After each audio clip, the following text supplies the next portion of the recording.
अब एक प्रमेय है, यदि अल्फा बीटा किसी द्विघातीय बहुपद A X square plus B X plus C के शून्यक हो तो अल्फा प्लस बीटा बराबर माइनस बी बाई ए और alpha into beta C by A. अर्थात हमको शून्यकों तथा गुणांकों में संबंध स्थापित करना है। थ्योरम क्या है? प्रमेय है,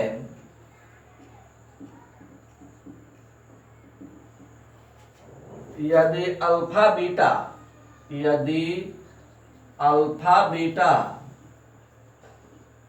द्विघातीय बहुपद A X square plus B X plus C के शून्यांक हो तो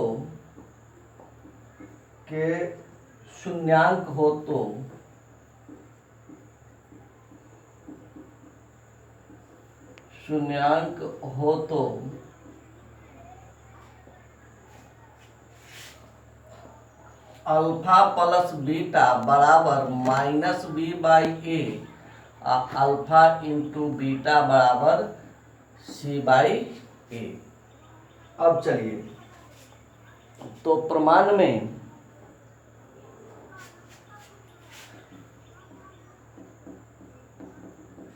चूंकि अल्फा बीटा द्विघातीय बहुपद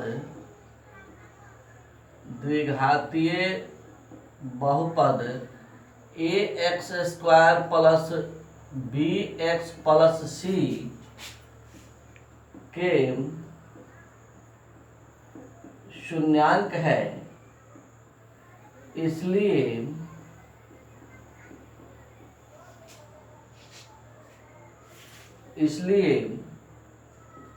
x माइनस अल्फा तथा x माइनस बीटा द्विघातीय बहुपद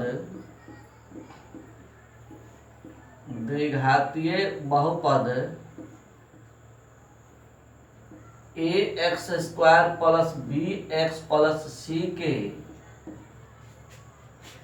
गुणनखंड होंगे।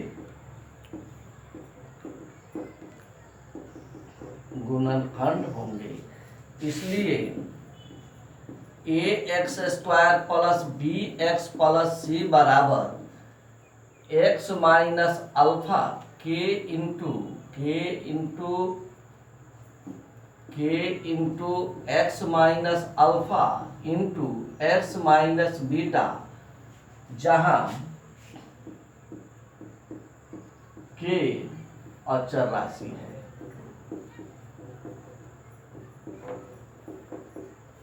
अब चलिए, बराबर के इंटू एक्स से एक्स में गुना करेंगे एक्स स्क्वायर, फिर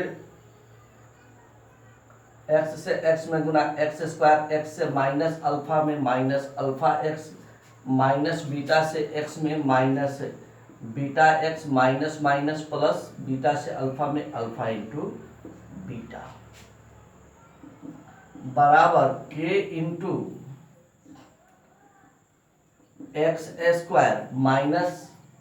दोनों में है और एक्स दोनों में है तो माइनस हम कॉमन कर लेते हैं, अल्फा प्लस बीटा और एक्स कॉमन, तो alpha plus beta into x plus alpha into beta. अब के से इसमें हम गुना करते हैं, तो के से एक्स स्क्वायर में के एक्स स्क्वायर माइनस के से इसमें, तो के into alpha plus beta into x plus के से इसमें, तो के अल्फा इंटू बीटा। तो इसको हम लिख सकते हैं A X square plus B X plus C बराबर इतना हो गया। अब एक्स स्क्वायर एक्स के गुणांकों तथा अचर पद को बराबर करने पर एक्स स्क्वायर एक्स के गुणांकों एवं अचर पद को बराबर करने पर, ऐसे हम तुलना करने पर भी लिख सकते हैं। तो देखिए, तुलना कीजिए, एक्स स्क्वायर है, तो एक्स स्क्वायर के पहले क्या है, ए है, तो ए बराबर एक्स स्क्वायर के पहले क्या है, के, तो ए बराबर के, समीकरण 1। एक्स वाले पद को तुलना कीजिए, एक्स के पहले क्या है, बी है, तो बी बराबर एक्स के पहले क्या है, माइनस के इंटू अल्फा प्लस बीटा, ये हो गया समीकरण 2। अब अचर पद सी है, तो सी बराबर क्या हो गया, के अल्फा इंटू बीटा, समीकरण 3। अब चलिए समीकरण 2 में हम समीकरण 1 से भागा देते हैं, तो समीकरण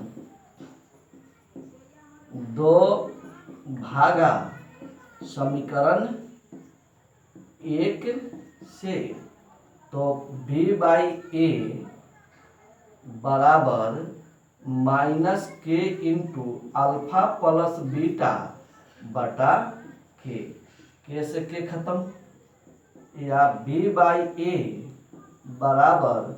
माइनस अल्फा प्लस बीटा, या माइनस में इधर क्या हो जाएगा, प्लस में, तो अल्फा प्लस बीटा बराबर प्लस में उधर जाकर क्या हो जाएगा, माइनस में, माइनस बी बाई ए, तो माइनस और बी क्या है, बी क्या है, एक्स का गुणांक है, तो हम लिखेंगे माइनस एक्स का गुणांक बटा ए क्या है, ए एक्स स्क्वायर का गुणांक है, तो एक्स स्क्वायर का गुणांक। अब चलिए अब इधर बताते हैं, अब समीकरण 3 भागा समीकरण 2 से, समीकरण 3 भागा समीकरण 1 से। अब समीकरण 3 में हम समीकरण 1 से भाग देंगे, तो क्या हो जाएगा, सी बाई ए बराबर के अल्फा इंटू बीटा बटा के से के कट गया, सी बाई ए बराबर अल्फा इंटू बीटा, अर्थात अल्फा इंटू बीटा क्या हो गया, सी बाई ए हो गया, सी बाई ए। अब सी क्या है, अचर पद है, सी क्या है, अचर पद है, तो अचर पद बटा ए क्या है, ए एक्स स्क्वायर का गुणांक है, एक्स स्क्वायर का गुणांक, तो यही हो गया द्विघातीय बहुपद में शून्यकों तथा गुणांकों में संबंध, अल्फा प्लस बीटा बराबर माइनस बी बाई ए बराबर माइनस बी क्या है, एक्स का गुणांक है, बटा ए क्या है, एक्स स्क्वायर का गुणांक, alpha into beta, C by A, C क्या है, अचर पद है, बटा ए क्या है, एक्स स्क्वायर का गुणांक है। इस पर हमको आगे हल भी करना है क्वेश्चन को, इसलिए इसको हम बढ़िया से समझेंगे अब